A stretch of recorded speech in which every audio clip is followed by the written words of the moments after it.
right. Let's go ahead and start our discussion, if you will, about the native peoples of Latin America. Now, first off, I want to begin by saying that our knowledge of the native peoples of the area is kind of small compared to other areas like Europe. It's not that they didn't do anything, it's not that there isn't even history to study, but there's a lot that was lost during the conquests. One of the things that is common whenever you conquer another nation is you erase their identity. You forbid them from practicing their religion. You forbid them from speaking their language. You make them dress like you, act like you, talk like you, so that any sense of who they were is just gone forever. And so, in a way, it's sort of a cultural appropriation that leaves us with kind of a big question mark. Add into that, there are some just general mysteries. Now, since then, there's been a lot that's come to light, but it's still something that we're going to only really kind of cover a little bit. This is sort of a Eurocentric view of how things went down, just so you kind of know what the relationship is. But I will say this, there's a lot more to the history of Latin America than what we're doing. We're doing a brief overview from the colonization forward, so just be forewarned. Now, there's three main groups that we need to know. The first is the Maya. They were situated around Central America with sort of relationships with others. I need to turn it back up. I can. No, I like it better. Well, just, human folks option. I can also open up the window and blinds a little bit if that would help you write better. Okay. So anyways, back to, so for instance, the Maya actually was sort of a cultural hearth for the region. A lot of the other groups based elements of their culture off the Maya traditions. For instance, the language, Quechua, was a Mayan language. It was also spoken by the Aztec. Their religion, their monotheistic beliefs were practiced to some degree, although there were also differences as well. Ultimately, though, there are going to be a lot of similarities. So this begs the question, well, what happened to the Maya because they never encountered the Europeans? The answer is they were destroyed long before the Europeans ever came. I say long. In fact, it was like, I think, a couple hundred years or something like that. But even so, in the grand scheme of things, not very long. And, the thing with it was that for a long time, like, we didn't know what happened to them at all. But it turns out that they were actually conquered by other groups and sort of brought into them, which brings us to the kind of misnomer of the Aztec. The Aztec Empire was actually a group of tribes all ruled by the Aztec tribe, which was sort of the top of the pyramid, if you will. They were the top of the oligarchy. And so when we say that the peoples of the Aztec, we're really kind of often referring to the empire, but in truth, there were different native peoples there. In fact, believe it or not, Aztec isn't actually a word that means anything in that area, or didn't anyways. It was actually a Spanish mispronunciation for one of the words that one of the other groups had for the Aztec. The Aztec actually called themselves Mexica.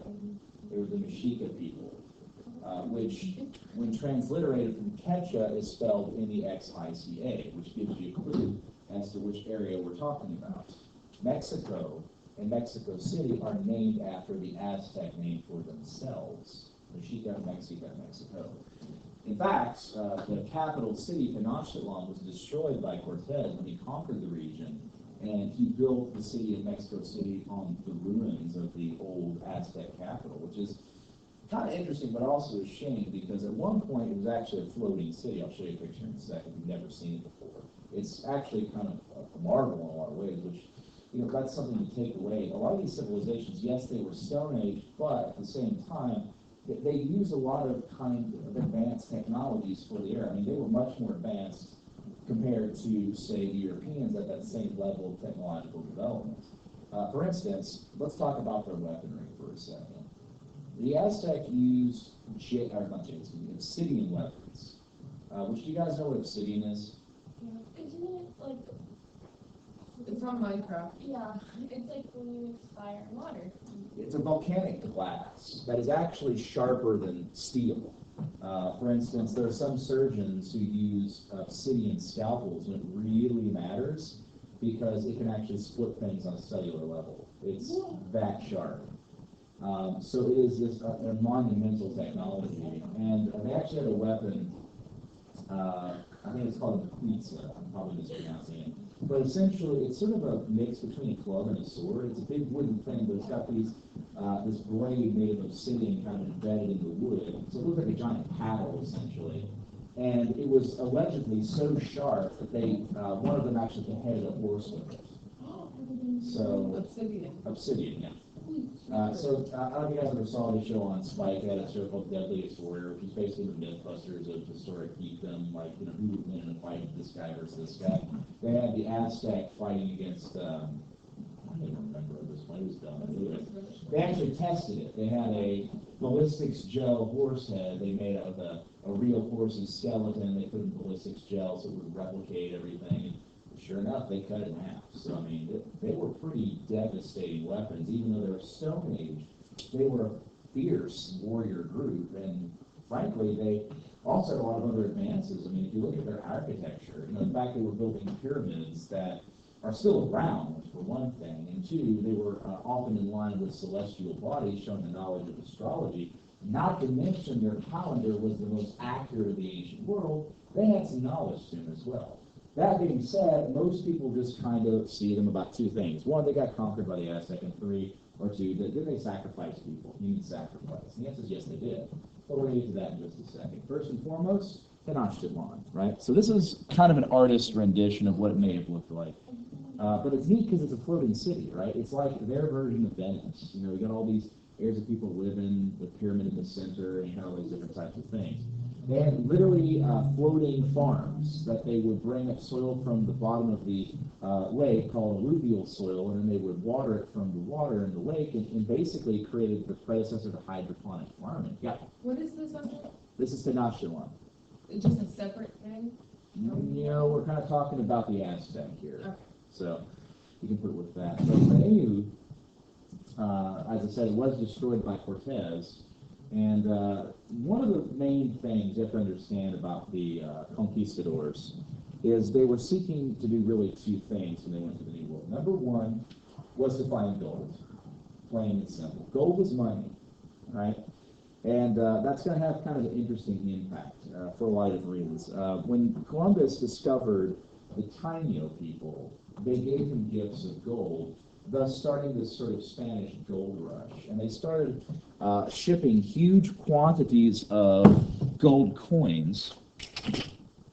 Where'd it go? I had it right here a minute ago. Ah, there it is. Like this one. This is what you call a doubloon, or a piece of eight, if you're talking pirating treasure, type stuff. It's a copy from a gold coin from a ship that sank off the coast of America called the Whale.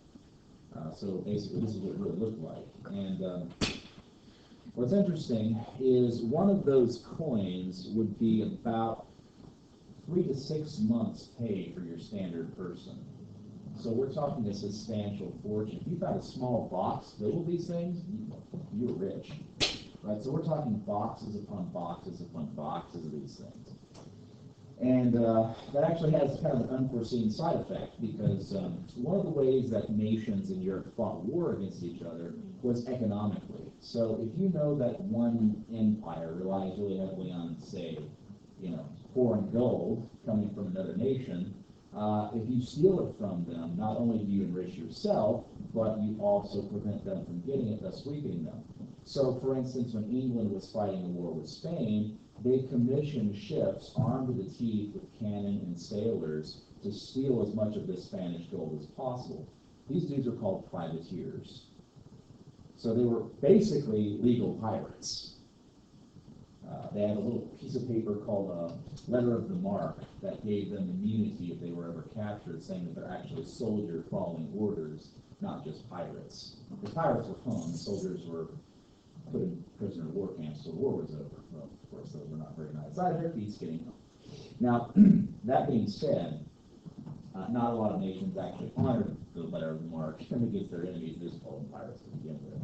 But this led to some pretty infamous privateers getting just vast fortunes. Probably the most infamous are dudes like Captain Henry Morgan and Sir Francis Drake. He was one of my favorite dudes of all time because he's got like one of the craziest pirate stories ever.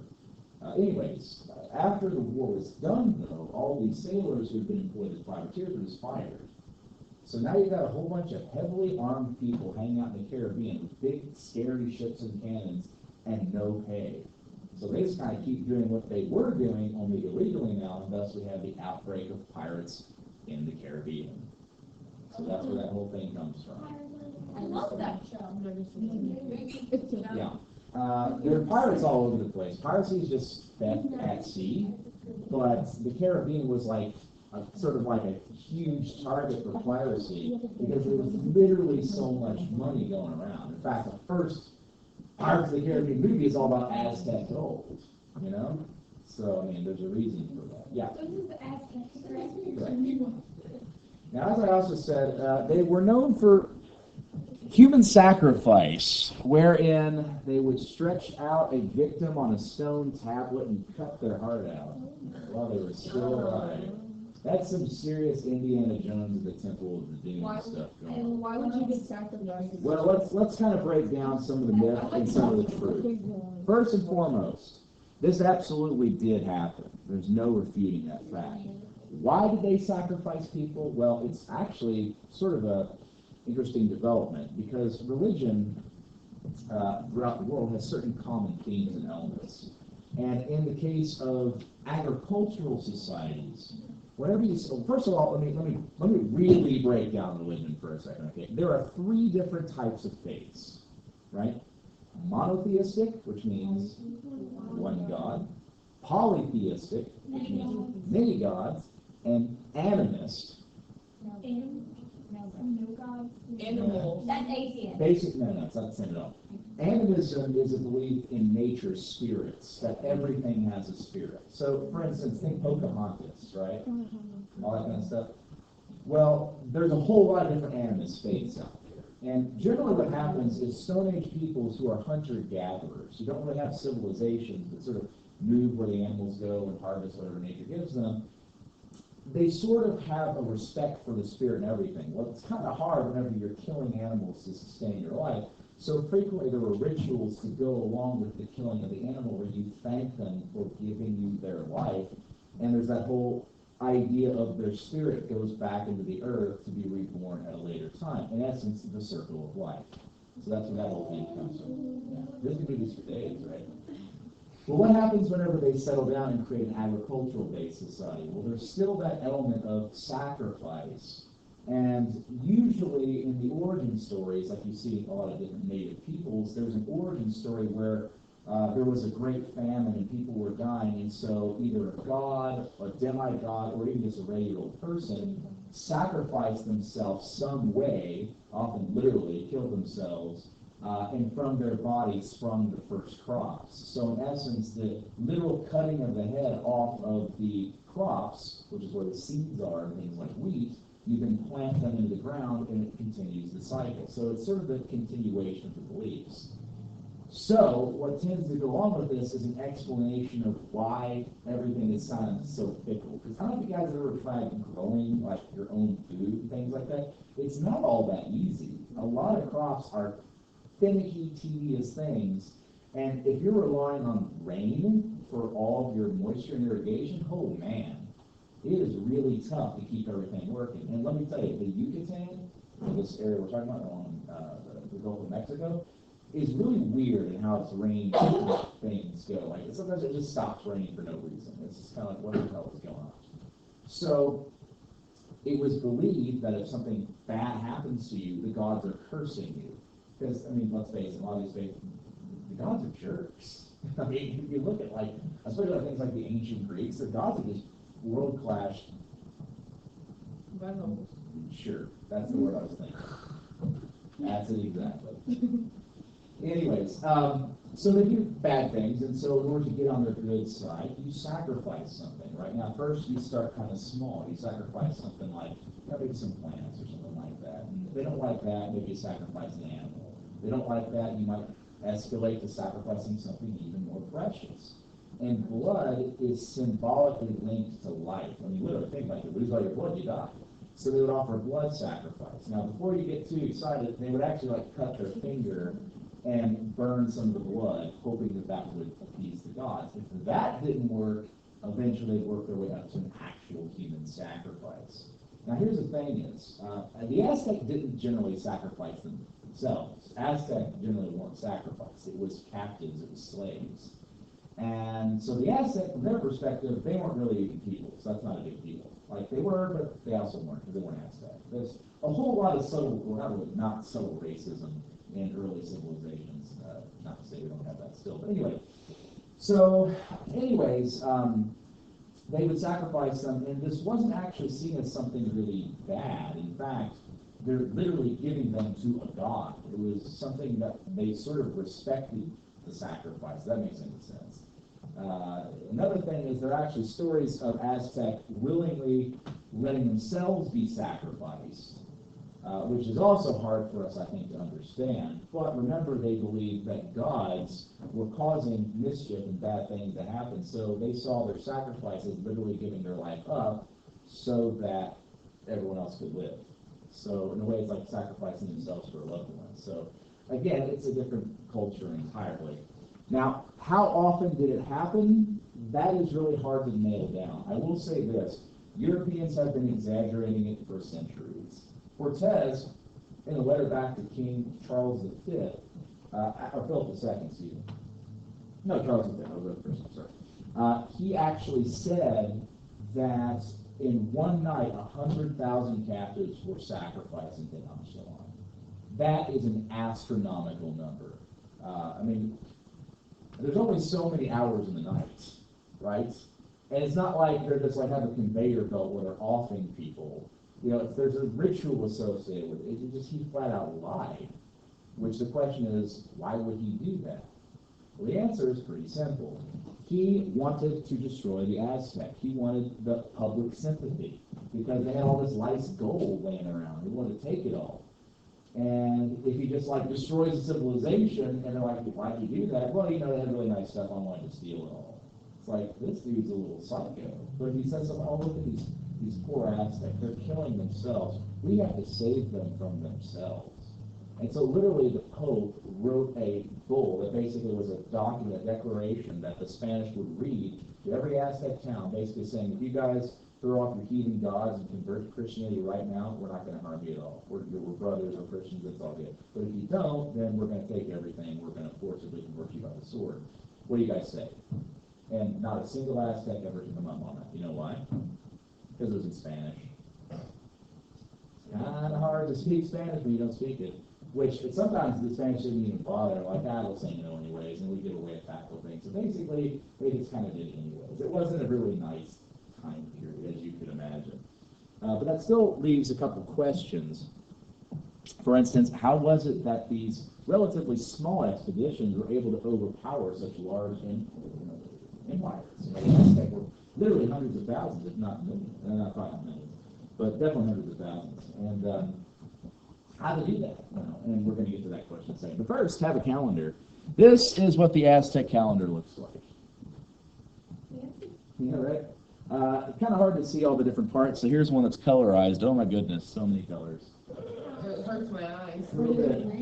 Yeah. Well, that's a great question. You'll see there's all these different kind of inner spheres and shapes all the way to the center. And they get bigger and bigger and bigger. We have days, months, years, cycles, and seasons. And you guys, did you ever like follow that thing where it's like, in 2012, man, the Aztecs said the world was going to come to everyone's freaking out about it. You know where that came from? This, yeah. Because this was 2012. That's where the cycle ends, right? Except that's not how a circle works, because when you get it goes again, yeah. This whole panic was caused because people couldn't understand a concept you learn in preschool. That a circle doesn't really end. It close it on the side, Billy.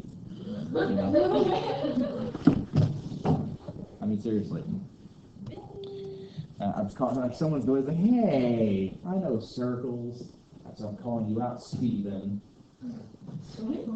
I think it'd be funny if, like, because I talked to you guys about, down, who knows what people will be listening to in the future, historians, like 3,000 years from now, I might be looking back and seeing stuff on this website called YouTube and trying to figure out what life was like in the, early 2000s.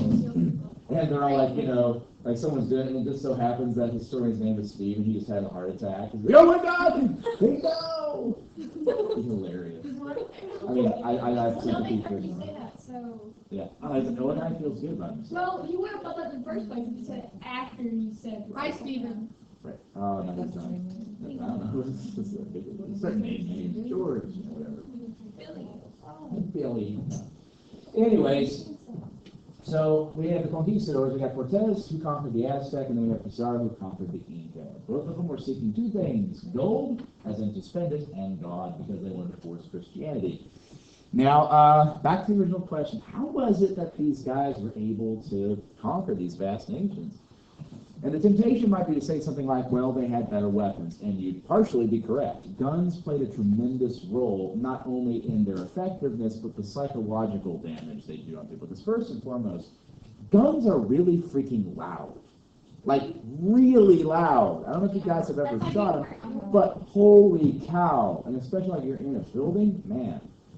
On top of that, nowadays, firearms use a type of gunpowder called smokeless powder, meaning you ignite it, it doesn't really produce big plumes of smoke. You got a little bit, but not so much. Black powder, which is kind of what they're using at this point, has huge plumes of smoke. And indeed, if you actually look at the end of a barrel, like when, say, it's a little bit dark out, you can see a fireball leap out the side and the front of the musket. So, I mean, literally, they're like, they have little handheld dragons! It's terrifying, because, I mean, if you think about it, you have no experience with weapons like that. It's like, dude levels a spear at you, it explodes, and the dude next to you dies.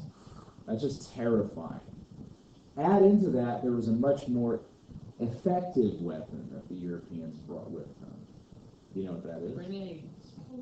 Well, they did have grenados, but they didn't even intend to. I'll tell you this, they didn't even intend to use it as a weapon. It was just a fact that went with it. Horses. Although you're right, they did bring horses. No, disease, specifically smallpox. Yeah. Is this the one where they were brought over by mosquitoes? No, they're brought over by rats. No, you're thinking the Black Death. Although there's more to that in that story. We'll get to the Black Death later, oh, trust me. But, yeah, right? I mean, you live in interesting times. Anyway. No, smallpox was actually the #1 killer in the world. People often look at plagues like the Black Death, but the thing is, smallpox was consistent. It was always there. It was always deadly. And the fact, well, not always, there's exceptions, but anyways, mostly deadly, we'll say. And the natives had never experienced it before. It was brand new to them, so it ravaged. Whole tribes were wiped off the face of the earth because of smallpox. And it's a silent killer. You don't know that you got it. I mean, this is before germ theory has been proved by Louis Pasteur and Joseph Lister and all the rest. So as far as they're concerned, it's the gods cursing them. This is the end of the world, right?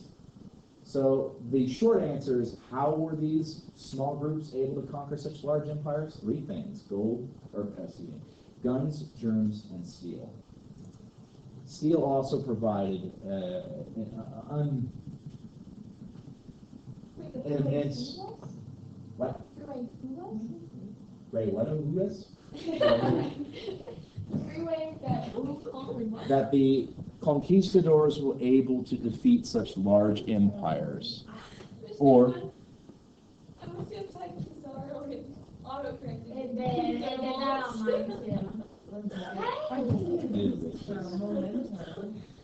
yeah, so steel, right? Steel weapons, steel armor. The fact is, armor is actually a lot more usable than you think. people sometimes get bent out of shape in thinking that, you know, if you wear armor, you are slowed down, and you are compared to the common person walking around. But that doesn't mean it's not usable, right? And steel armor provided protection that the Aztec couldn't really deal with. Add into that, their weapons were a lot more resistant to damage. The fact is, you have a steel empire going against a stone empire, and steel is always going to win. It has a stronger, sharper, better edge, and the fact is that the Europeans could simply shrug off some of the damage they do. And we're not even talking about throwing in things like cannons into this. I mean, cannons are devastating weapons. I don't know if you guys really know how cannons are used, but you use different types of cannons and different types of shot depending on what your target is. So for instance, if you're a pirate, right, and you want to capture an enemy ship, you don't want to fire cannonballs at it. Not really, because cannonballs are really good at blasting holes in things. If you blast a lot of holes in the ship you're chasing, it just sinks. The whole point of being a pirate is to steal everything on board, not sink it to the bottom of the ocean. So instead, you would do a couple different things. One, you could take two cannonballs linked together with a chain or a bar, and you could fire that at their sails. And sails have all these ropes, rigging and things, all these different things, and you could kind of snare up their sails. If you do that, they can't go anywhere. You stop them, which is what you want. Then, once you get close enough, you actually load a whole bunch of little tiny balls in the cannon. Now, I say tiny, it's relative. When I say tiny, I mean about an inch in diameter. So about the size of you know, the end of a thumb, right? This huge ball, and you have like 100 of them in one cannon. You fire it all at once, and basically becoming a giant shotgun. You just sweep the deck so that they're just dying left and right. Then you send in your crew, and you slaughter anyone who doesn't surrender. So with a cannon, not only are they big, loud, scary things, but they can just devastate an army if they don't know how to deal with them. Now, there are ways of dealing with a cannon. For instance, if you knew that a battle was about to happen, like for instance, you've got an army sleeping over here, they've got their cannons all set to one side of the camp, you can try to send some guys to sneak in the middle of the night. They would take these big brass nails called spikes, and they would drive them through the holes at the top of the cannon where you have the gunpowder at night, spiking the cannon so they can't actually use them, because you can't just pull out the spike, you actually have to drill it out, which takes hours and hours and hours, and if they don't have that because you're attacking them, then they can't use their cannons. Another thing is they can actually steal the cannons, so that's a little bit trickier. George Washington did that, ironically. So the point is that cannon also played a role, although they only had one whenever they were conquering the Aztecs. But even so, it played this sort of psychological role as well. But all these things sort of mix together to result in the conquest of the Americas. Now, in the case of Francisco Pizarro, he ended up conquering the Inca in Peru, and he actually kind of had another thing going for him. You see, the Inca had just fought a civil war. The emperor of the Inca, a dude named Atahualpa. By the way, you guys know what the name of the emperor of the Aztec was? Montezuma. Oh, yeah. Montezuma was the emperor of the Aztec. Well, Atahualpa was the emperor of the Inca, and he had just been finished fighting a civil war with his brother. So everything was kind of in disarray. So when the Spanish arrived, they totally were not expecting it. So basically, Pizarro kidnapped the emperor of the Inca and ransomed him for a huge treasure. Which you guys know what ransoming is? Yeah. Right. So except they killed him anyways, and then they proceeded to burn the city to the ground. So, you know, nice science, right? Anyways. So the conquest being started, who gets to conquer what? Well, we talked about this yesterday. The Treaty of Tordesillas and the line of demarcation signed by Pope Alexander VI. Not tortillas, not tostadas, Tordesillas, the word right here.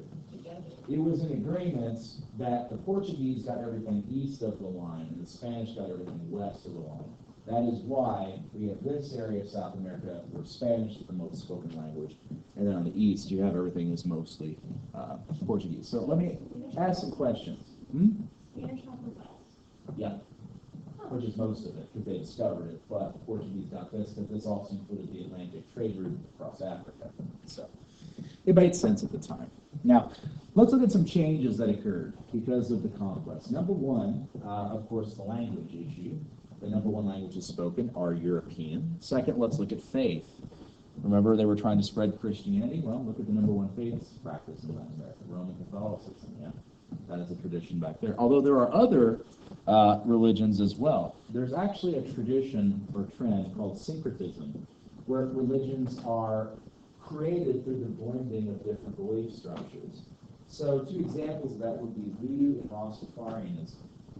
Voodoo, none of you guys are familiar with what voodoo is. Like voodoo doll? Yeah, that's what people tend to think about, which is a form of sympathetic magic. But it's actually a belief that there is one God, but there are many spirits.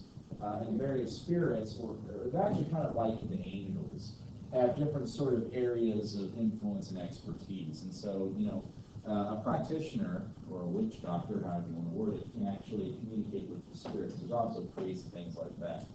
It's actually, it's a pretty deep faith. It's not just summarized by a dude using black magic or anything like that.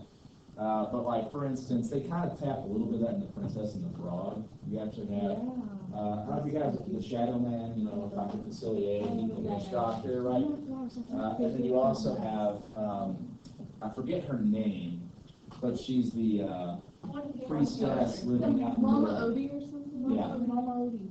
So she's actually, I believe that word actually is a reference to one of the spirits. Yeah, you can look it up, the Religion and the Princess and the Frog. It's kind of an interesting read. But it goes into, it's voodoo, yeah. Really? And then Rastafarianism, probably the most famous practitioner was a dude named Bob Marley. Probably heard of him, He played the guitar and did other things. Let's talk about that for a second. One of the elements of Rastafarianism is marijuana. It's a sacred plant for Rastafarianism. Yeah, people laugh like, dude, yeah, they're all stoned. No, it's not the same at all. To them, smoking is actually a religious experience, and there's more to being a Rastafarian than smoking marijuana. For instance, Bob Marley died of a curable disease. But the Rastafarian belief is that your body is literally a temple. You cannot do anything to harm it or to alter it. So, for instance, cutting your hair is a big no-no. Oh, so that's already. And also fingernails tend to be long, things like that. Yeah. So it's not necessarily dirty. That's not the same thing. Clean, yes, but you don't go cutting into it either. So that's an element of it. And also to understand Rastafarianism, you have to understand mysticism. Mysticism is an element present to some degree in every religion, but traditions kind of vary. The belief in mysticism is how you experience God in this world. For most faiths, there's only one way to meet God. That's dying. But in mystic traditions, they believe you can experience God in this world. How you go about that varies from group to group. For instance, Rastafarians believe that by smoking the sacred plants, you can actually experience elements of the divine. The high is, in essence, experiencing God. There's other groups that believe you can do the same thing through drinking, through consuming other things like peyote. There's even groups that believe you can do it by getting really, really, really busy. There's different elements. Again, it might seem strange and silly to us, but these are cultural differences. So just kind of remember that and try to show some respect, even though you might not agree with it. But syncretism, as I said, is a blending of religious traditions. So there are elements of Christianity and Rastafarianism as well. As far as music and dance, we have other syncretism elements occurring, where you blend elements from different cultures, such as calypso, which is probably, you guys have heard it before, but maybe not known you've heard it before.